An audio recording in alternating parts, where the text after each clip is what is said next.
அனைவருக்கும் வணக்கம். தென்னாடுடைய சிவனே போற்றி, என் நாட்டவர்க்கும் இறைவா போற்றி. இன்னைக்கு நம்ம பார்க்கக்கூடிய பதிவு, சமையல் அறையில நீங்க எந்த விதமான பொருட்களை தவிர்க்கணும் அப்படிங்கிற விஷயத்த பத்தி பார்க்கலாம். சமையலறை அப்படின்னு சொல்றது பாத்தீங்கன்னா, நம்ம ஏனோ தானோ சமைச்சோம் அப்படின்னு எல்லாம் இல்ல. அதாவது வீட்டில் இருக்கவங்களுடைய ஆரோக்கியமாயும் பாத்தீங்க அப்படின்னா நம்ம சமைக்கக்கூடிய சமையல்ல தான் இருக்குது. அதனால நம்மளோட எண்ணங்களும் சிந்தனைகளும் நமக்கு நல்ல சிறப்பாக அமையணும். நம்ம நல்ல மன நிம்மதியோட சமைக்கணும். அப்பதான் அந்த சிந்தனைகள் எல்லாமே அந்த சாப்பாட்டுல தான் இருக்கும். நம்மளோட கவனங்கள் ஃபுல்லாவே அப்படி இருக்கும் போதுதான் அந்த உணவை அவங்க சாப்பிடும் போது அவங்க உடல் ஆரோக்கியமும் மன நிம்மதியும் அடைவாங்க.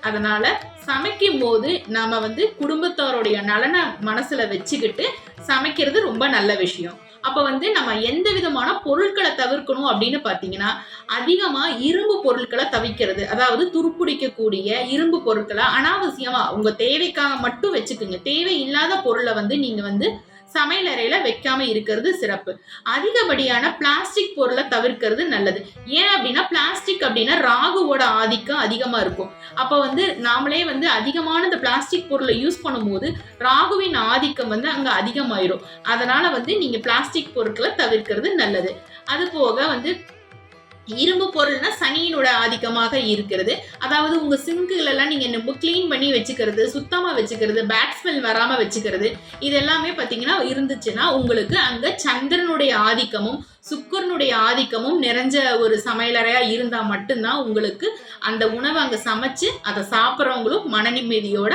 உடல் ஆரோக்கியத்தோட இருப்பாங்க. அதுக்காக நீங்க உங்களோட சமையல் அறையில நீங்க தேவையில்லாத பொருளை எல்லாம் நீங்க பயன்படுத்த வேண்டாம். நன்றி, வணக்கம்.